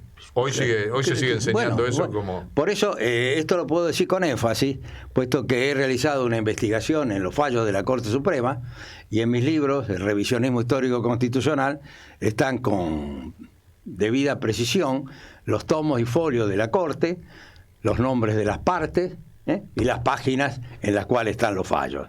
Es decir, la Corte Suprema tuvo como Constitución en vigor a la de 1949 hasta el 23 de abril. Después del bando militar, como si fuera lo más normal, retrocede 100 años. Y por eso es importante qué actitud tomó uno de los jueces de la Corte. A ver. El juez Vera Vallejo, que era uno de los que integraba ese tribunal, inmediatamente ante esa actitud presenta la renuncia al tribunal. Igual que ahora. Claro, ¿no? Igual que ahora. ¿Y por qué? ¿Y por qué renuncia? Porque haber jurado por la Constitución del año 49 no me permite convalidar ese acto y realizar con esa actitud mía el delito de perjurio, es decir, una cuestión moral. Vera Vallejo renunció al tribunal ante esta circunstancia. Pero esto está, es decir, es como es el rol del Poder Judicial para convalidar estos retrocesos históricos en favor de los sectores dominantes. Hoy día se habla por uno de los miembros de la Corte como que cada necesidad no está reflejada por un derecho. Le recomendaría a este juez de la Corte que lea los pactos económicos, sociales y culturales de las Naciones Unidas con jerarquía constitucional y además todo el derecho constitucional comparado vigente en nuestra América. En fin, quizás nos fuimos un poco. No fuimos. Pero, estamos en el camino, ¿te acordás que veníamos viendo cómo el peronismo avanzó, golpearon ahí y después intentó recomponer ese pero quiero poder señalar cuál fue el gran corte histórico, jurídico, constitucional de la Constitución Nacional de 1949. En realidad, Un poco ya habíamos hablado en la charla anterior, el tema de los medios. Sí. Bueno, el tema de los medios es precisamente lo que incorpora la Constitución Nacional de 1949. Ah, ¿sí? Claro, este es el gran cambio constitucional. Y que está oculto y que la Constitución vigente tampoco lo tiene. Tampoco lo la tiene. del 94 no y tiene. ya vamos a hablar de eso. Pero entonces, el gran corte filosófico, político y técnico jurídico es que en esa primera parte de la Constitución se divide en 4 capítulos. Bueno, el tercero es en los derechos sociales del trabajador, de la familia, la ancianidad, la educación, la cultura. Y el cuarto es el que establece los medios, las nuevas normas de política económica constitucional para impulsar ese proyecto soberano, como decía el pórtico de la Constitución, para un país soberano, con independencia económica, con justicia social. Entonces, los medios, ¿cuáles eran? Los artículos 38, 39 y 40. El 38 que se refiere a la propiedad con función social, y todo el tema que a ese respecto establece. El 39 cuando habla que la economía debe estar al servicio del país, estar acorde a las aspiraciones de nuestro pueblo. Y el 40, que en realidad ahí es donde se establece el rol de los recursos naturales, de los servicios públicos, y la forma que se tendrá en cuenta para expropiar esas empresas concesionarias de servicios públicos que deben ser restablecidas para realizar los fines que el Estado debe cumplir. Entonces ahí, y es creación propia del pensamiento constitucional argentino. No existía esa parte final del artículo 40 en ninguna constitución. Por eso Sampaio fue el padre de esa norma. Y esa norma... ¿Y qué decía? Decía la síntesis para los oyentes. Decía lo siguiente: para el precio para la expropiación de esos bienes de las empresas concesionarias de servicios públicos será el costo de origen, porque es lo que al empresario le ha costado, menos las amortizaciones que toda empresa realiza cotidianamente, todos los años, y menos las ganancias excesivas que esa empresa ha realizado en perjuicio. Excesivas, utilizaba la palabra excesiva a la Constitución. Claro. Mirá vos. Eso está establecido con todas las letras. Con todas las letras.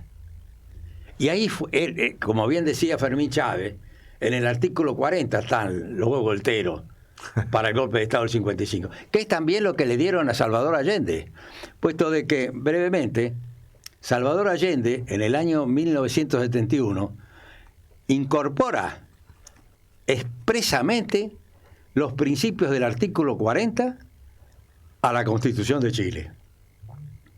No solo en lo que se refiere a la gran minería, a los recursos naturales, los servicios públicos, sino a este principio que lleva a la expropiación. ¿Cómo se valorará la expropiación? Y entonces, bueno, ahí la democracia cristiana, que era en ese momento, el año 1971, un sector político con suficiente peso como para avanzar o no permitir avanzar a la reforma, propuso cambiar una palabra. La Constitución Nacional del año 49 hablaba de que el precio será. Sampaio señalaba que en estos tiempos de gran novedad y impulsos de procesos constitucionales avanzados, las normas constitucionales debían ser claras, unívocas y preceptivas. El criterio será. En cambio, allá en Chile le exigieron a Salvador Allende cambiar esa palabra. En vez de será, se le puso podrá ser. Lo cual ya es distinto. No es lo mismo. Pero igual le dieron el golpe de Estado, además Sí. con esta circunstancia que mencioné antes de... Bien. Bueno, entonces... Siguiendo con los intentos del peronismo, Bueno. acá comentaste uno del Frondizi, el acuerdo Frondizi que no se cumplió.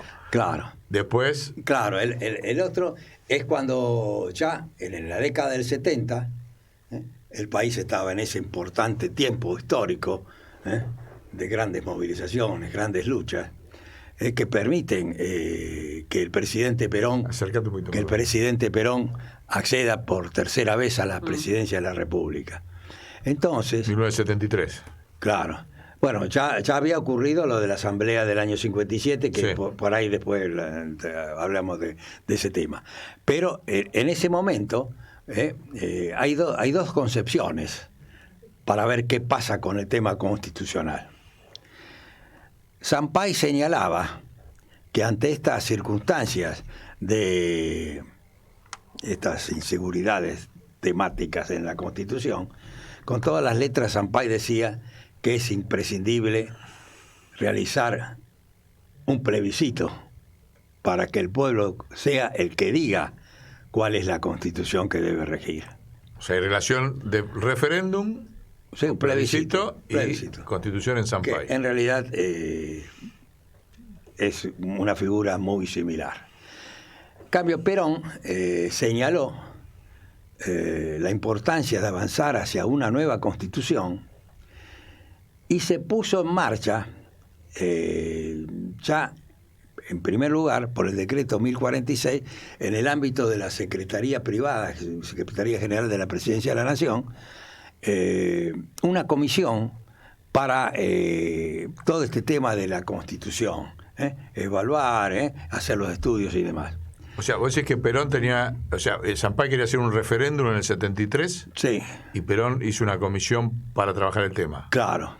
Y ya una diferencia táctica ahí de... Sí, pero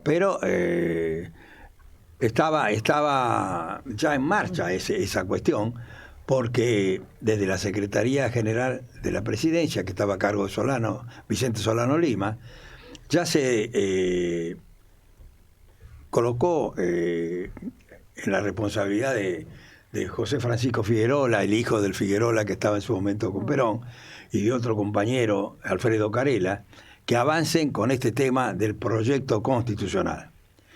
Y ellos estaban avanzando con este tema y tuvieron conversaciones con el propio Perón sobre el proyecto constitucional.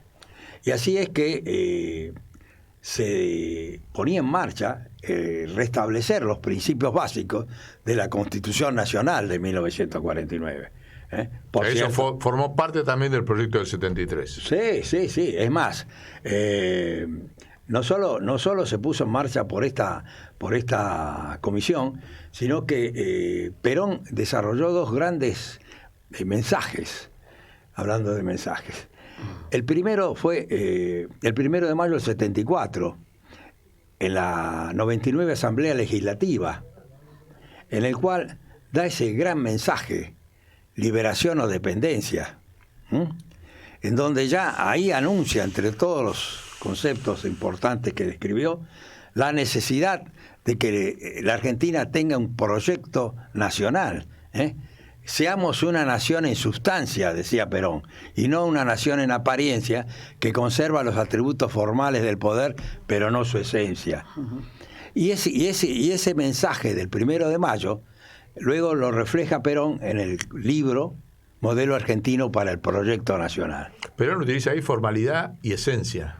No la cuestión, esencia, dice. Dice, seamos un país en esencia y no una nación que conserve los atributos formales del poder, pero no su esencia. Muy interesante. Claro, eso está en el discurso del 1 de mayo del 74 y a su vez en el Modelo Argentino para el Proyecto Nacional. La gran actualidad que tienen esos conceptos. Pleno, por eso estos conceptos tienen que traerse a nuestro tiempo. Sería como lo de densidad nacional, ¿no? También, y entonces la esencia es más profunda que la densidad. Claro, seamos una nación en sustancia y no una nación en apariencia. Nación en sustancia. Claro, seamos una nación en sustancia, no una nación en apariencia que conserva los atributos formales del poder, pero no su esencia. Ese discurso, Alberto Karen, lo tenemos que conseguir, Bueno, completito. Espectacular ese discurso. Sí, está, pero me parece que... Entonces lo desarrolla ampliamente en el trabajo El Modelo Argentino para el Proyecto Nacional. Y a su vez, siguiendo, yo creo que Perón tuvo en cuenta lo que ocurrió en Italia en 1947, para el proceso que llevó a la sanción de esa constitución italiana, un país que estaba destruido, con un ejército invasor en sus calles, entonces, y que tenía que resolver dos problemas. Ahí volvemos al plebiscito, al referéndum. Uno de los problemas era monarquía o república. Obviamente lo resolvió a través de un referéndum la república. Y el otro tema era la constitución. ¿Qué constitución se iba a dar Italia para continuar ese proceso después de la Segunda Guerra Mundial? Y ahí en Italia se genera una institución que es el Ministerio de la Constituyente. Ministerio. Por eso Perón, en el manual del proyecto nacional, habla de la responsabilidad de los gobiernos para poner en marcha esta medida. Es decir, que el gobierno tiene que tener mucha precisión, iniciativa y decisión. Entonces, determinación política e iniciativa, claro, cosa que nos estamos bastante... Claro, en absoluto. También de tiempos actuales, todo esto que estamos hablando. Sí. Y entonces ese Ministerio de la Constituyente, ¿qué logró? Logró generar un ámbito para los debates, para las publicaciones, y de esa forma logra ese Ministerio de la Constituyente que en la Asamblea que sancionó la Constitución prácticamente sea por unanimidad, 90 y pico %. Tanto la democracia cristiana, los comunistas, los socialistas, hasta los liberales y Benedetto Croce, que también estaba en esa asamblea. Por eso Perón tenía consciente de ese órgano, de esa importante institución. Así es que en el modelo argentino para el proyecto nacional incorpora la figura del Consejo Argentino para el Proyecto Nacional, que en realidad es el ámbito en el cual Perón aspiraba a que se desarrollen todas estas cuestiones en el marco de generar esta unidad política en el marco de ese nuevo proyecto. Bueno, eso en el 73. Y después, bueno, lamentablemente al poco tiempo fallece Perón y queda... Bueno, en el mes de febrero, sabemos lo que ha ocurrido del 74 al 76, y en el mes de febrero, ante esa circunstancia... ¿Febrero de qué año? 76, es decir, un mes antes del golpe. Claro, un mes genocida. Antes. Por eso acá debemos traer estas concepciones de constitución escrita jurídico formal y constitución real sociológica y dinámica. Ya el golpe de Estado estaba en marcha, pero mediante el decreto 620, que en sus fundamentos se observa el pensamiento de Arturo Sampay, y ese decreto declara prioritaria la convocatoria a una asamblea constituyente para resolver la problemática, prioritaria antes de las elecciones que iba a haber en el mes de noviembre. En noviembre del 76 había definido el gobierno adelantar las elecciones por la crisis política que había. Claro, en noviembre iban a haber elecciones. Yo para explicarle a la audiencia que... Por eso, en noviembre iba a haber elecciones. Pero por adelantamiento eran, ¿no? Lo que ese decreto establece... Sí. Que declara prioritaria la convocatoria de la Asamblea Constituyente antes de esas elecciones. Antes de las elecciones generales. Claro. Como diciendo, las elecciones no van a dar... Ver en qué marco se va a desarrollar la O sea, que el golpe genocida también tiene que ver con frenar ese proceso constituyente. Esa tercera etapa del peronismo para restablecer... Y ese decreto lo firmó... Isabel Martínez de Perón.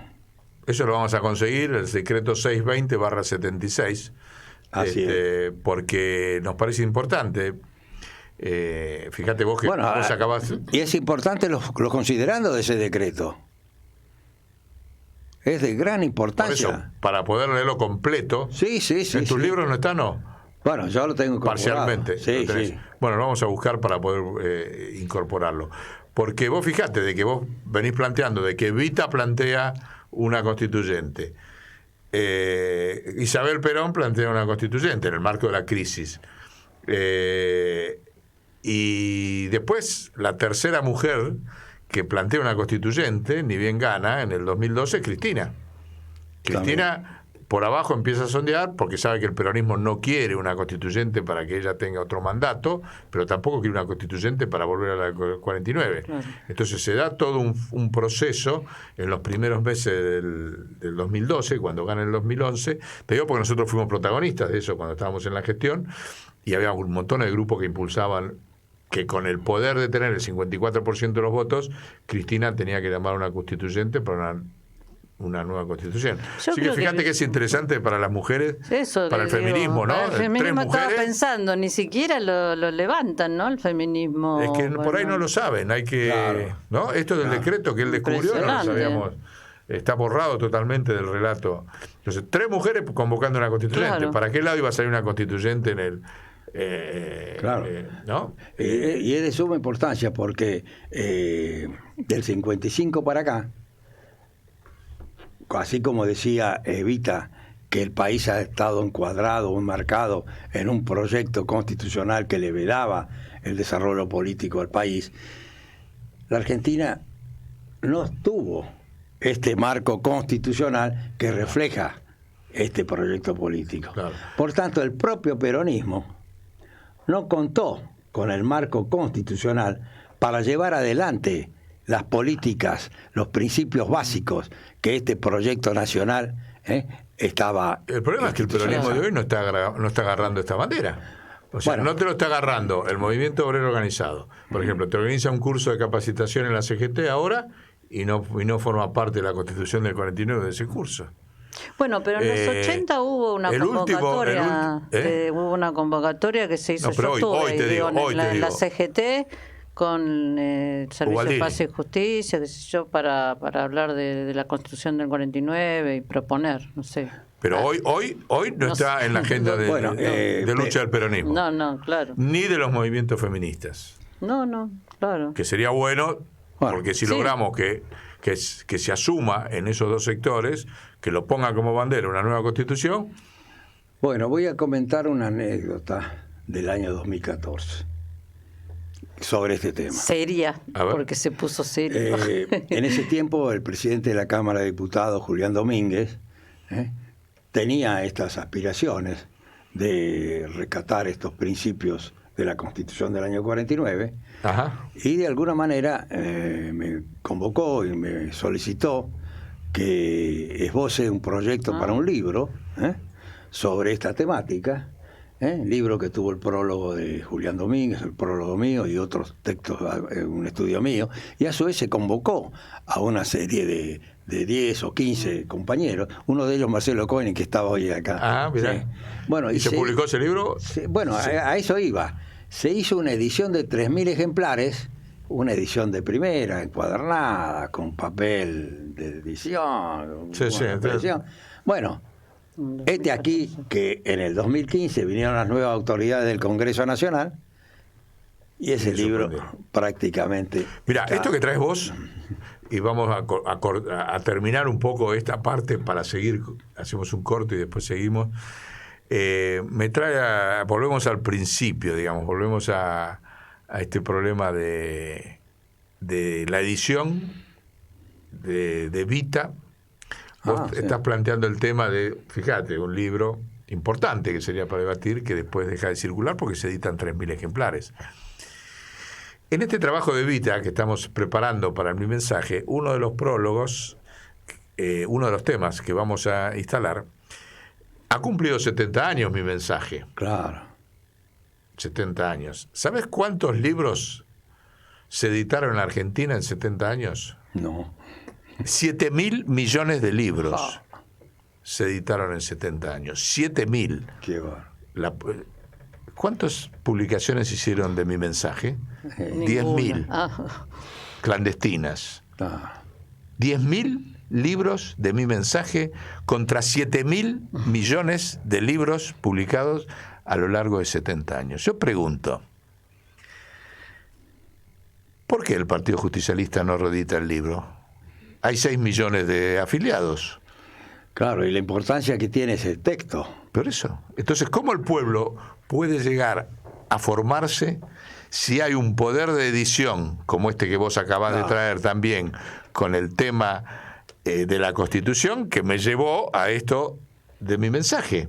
Fíjate cómo desde el poder de edición te ponen un techo, así como te ponen un techo, Claro, como vos decís, del rol docente de la Constitución a través de la edición. Así De un es. papelito como que vos acabás de mostrar, un librito chiquitito. Imagínate si hacemos millones de libros chiquititos como ese de Mi Mensaje, lo que pasa. Ese libro de Mi Mensaje es importantísimo. Pero vos fijate la proporción. Entonces, el movimiento obrero, el Partido Justicialista, todos los congresos, todos son responsables de que no sea ni una gota en el mar la publicación de Mi Mensaje sobre los 7.000 millones de libros que se publicaron a lo largo de 70 años. Claro, y ya en ese tiempo, cuando ya Evita estaba viendo los prolegómenos de lo que luego ocurrió, que se define en el golpe de Estado. Bueno, ella renuncia a los honores, no a la lucha, en ese mensaje del 31 de agosto, ¿no? Y a su vez, luego, en septiembre, viene el primer movimiento militar contra el proyecto justicialista, que es el que encabezó el general Menéndez. Y ahí después Evita en este libro, en Mi Mensaje, señala de que, bueno, por suerte ella había renunciado, si no ella hubiera sido la justificación para el movimiento nefasto militar. O sea que todos estos acontecimientos están ligados y tienen una gran actualidad. Hoy día nos estamos sorprendiendo de los nefastos actos que tienden a manipular los aspectos económicos financieros del pueblo, como estamos en prolegómenos de casi de un golpe de mercado enorme, con la presencia de los medios de comunicación aglutinados en función de ese tipo de política. Por eso es indispensable volver a las raíces. Esa es la palabra, hay que volver a las raíces. Claro. A las fuentes, a las raíces. Acá la tenemos, Sí. acá la tenemos. Ahí está. Y es gran responsabilidad del peronismo. Tenemos que volver a Esto meter las puede. patas en la fuente Claro, de todo el campo nacional. Sí, Es eso, la gran- no solo del peronismo, claro. Tiene Claro, que por ser eso me claro. llevaría quizás, no sé si en el otro segmento, a hablar sobre qué pasó con las normas de política económica constitucional en la Asamblea Constituyente de 1957. Dale, Bueno. seguimos. Bueno. Buenísimo. ¿Te perdiste algún momento? Entrá a radiocut.fm y encontralo.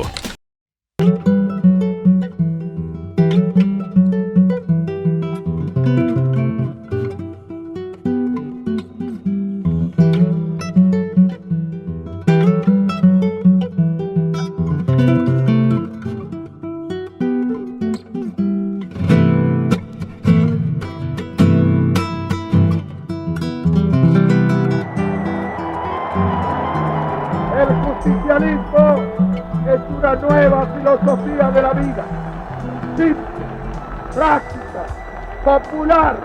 Como doctrina política, el justicialismo realiza el equilibrio del derecho del individuo con el de la comunidad. Como doctrina económica, el justicialismo realiza la economía social poniendo el capital al servicio de la economía y esta al servicio del bienestar social. Como doctrina social, el justicialismo realiza la justicia social que da a cada persona su derecho en función social. No existe para el peronismo más que una sola clase de hombres, los que trabajan.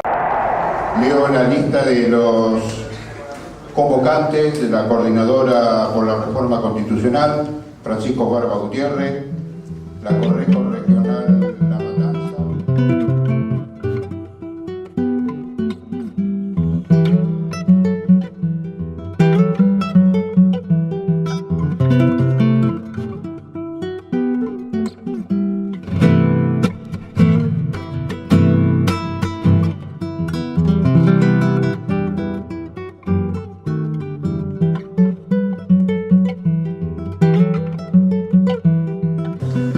Bueno, vamos a hacer lo que tenemos en la mesa muy sintético para que la palabra la tengan todos los compañeros. Aparte de las agrupaciones, acá han venido muchas de las cooperativas que se están organizando en Quilmes.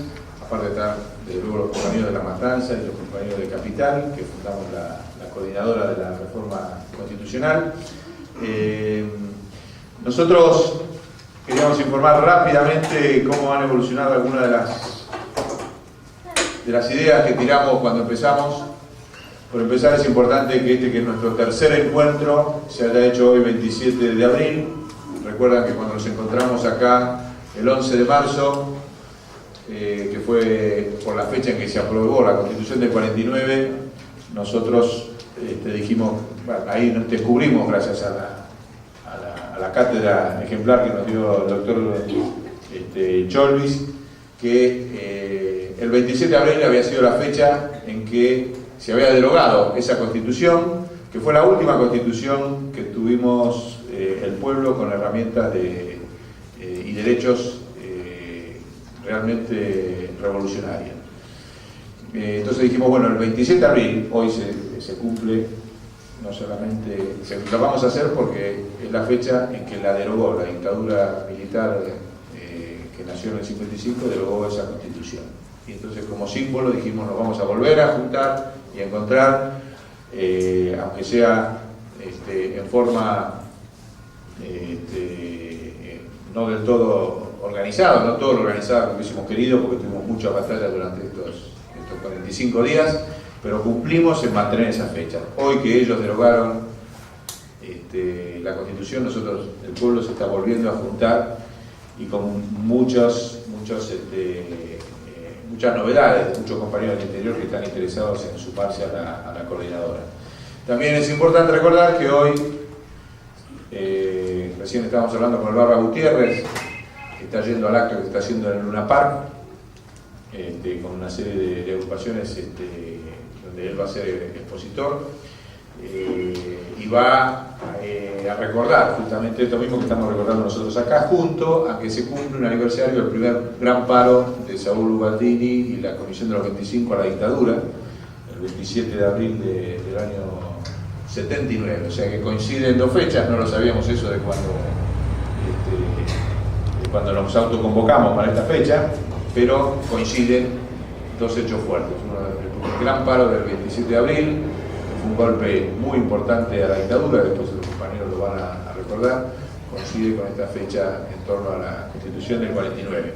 Hemos hablado bastante sobre el tema de la reforma de la Constitución, pero nosotros queríamos agregar, si estábamos de acuerdo hoy en el plenario, que la coordinadora también se pliegue, si estamos todos de acuerdo, a la batalla de la ley, tiene un nombre, Ley de Servicio de Comunicación Audiovisual, que después acá compañeros que conocen más el paño la van a desarrollar, pero en síntesis sepan que tenemos la ley de la dictadura militar en materia de comunicación vigente,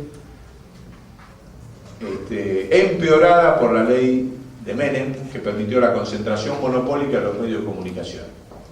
El gobierno nacional mandó un proyecto de ley que cambia radicalmente esa situación. Esa es una batalla que se viene al día siguiente de las elecciones del 28 de junio. Va a ser una batalla compleja, porque no se sabe si el gobierno va a salir con mayoría o va a perder la mayoría en la Cámara de Diputados.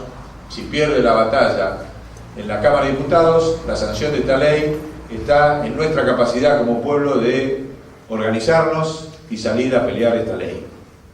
Porque sabemos que los radicales están en contra de que sea sancionada, lo han dicho explícitamente varios de sus más conspicuos representantes, y realmente esta ley tiene muchas cosas estratégicas para nosotros. Concretamente, que las cooperativas, por eso era importante, nosotros convocamos acá a las cooperativas de Quilmes que estamos organizando a que participen, que las cooperativas puedan tener sus medios de comunicación, que haya una cuota de pantalla, de temática nacional, que haya una discusión de los contenidos que se divulgan en los medios de comunicación.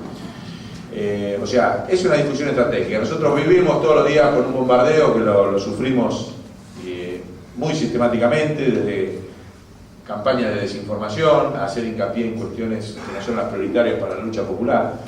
Y hoy hay una realidad que hay 4 señores que manejan el contenido de lo que nosotros vemos en la televisión, en las radios y en la televisión y en los medios, el cable y demás. Partir eso realmente es sería un triunfo estratégico para el pueblo, porque significa que el pueblo va a empezar a discutir los contenidos de lo que sale en los medios de comunicación.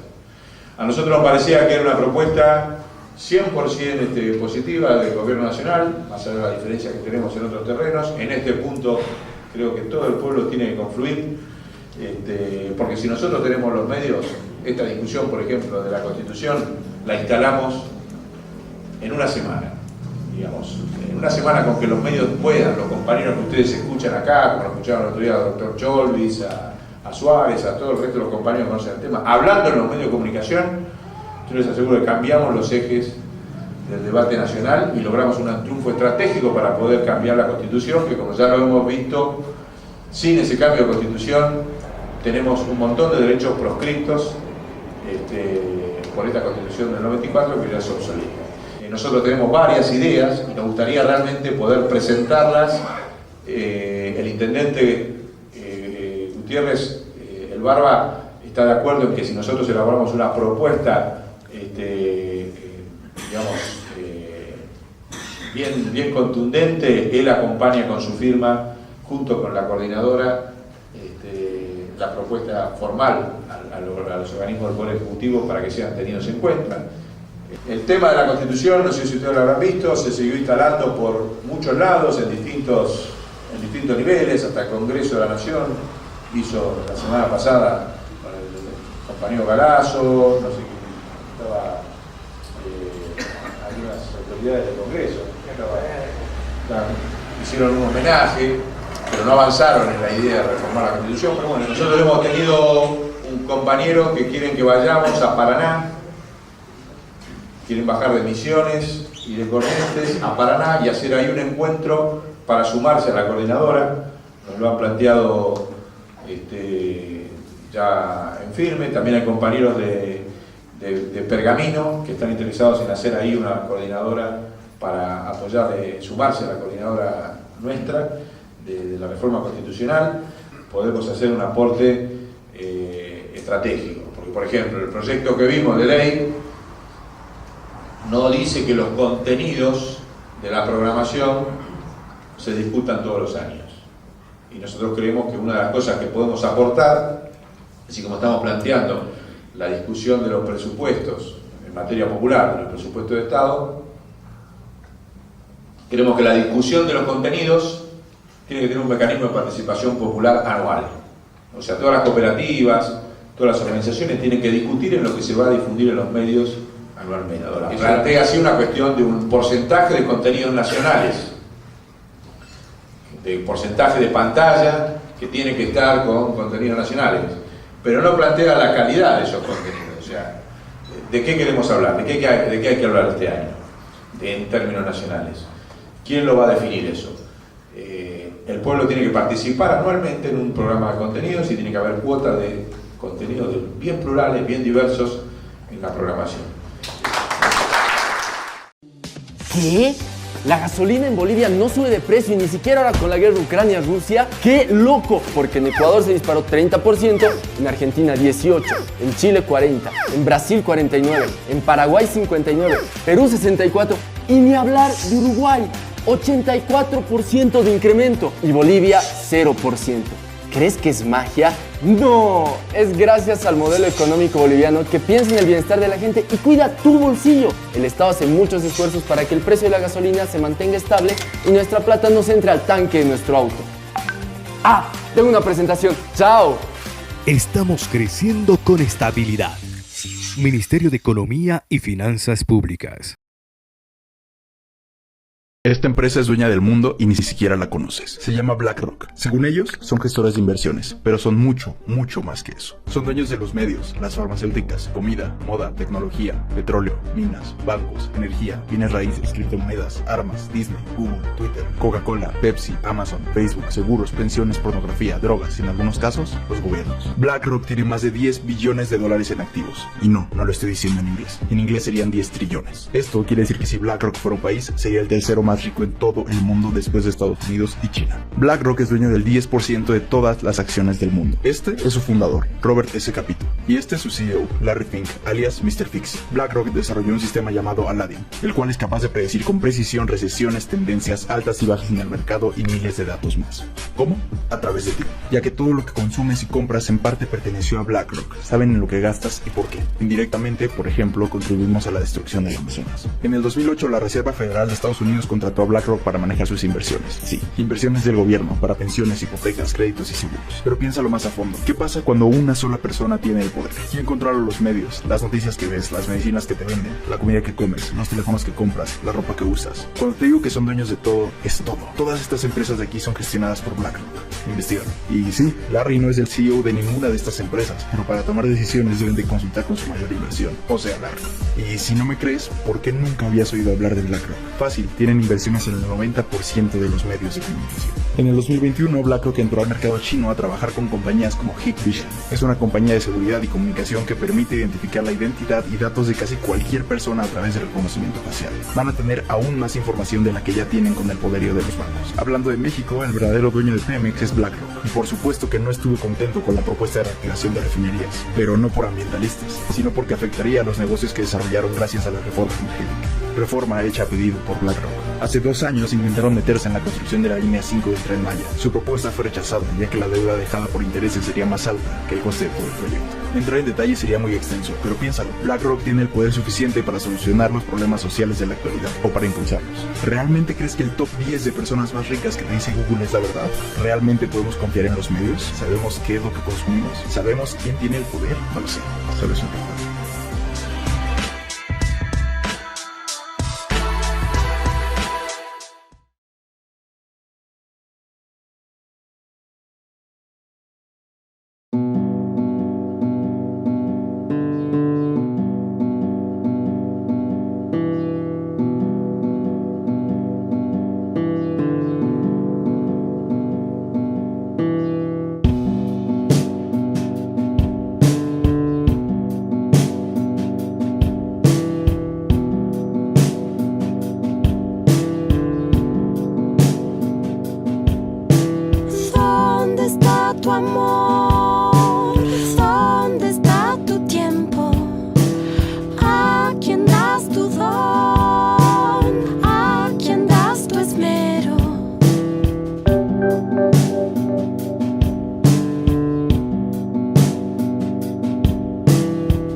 Sin ser dados, un chico espera algo del amor que te sobra.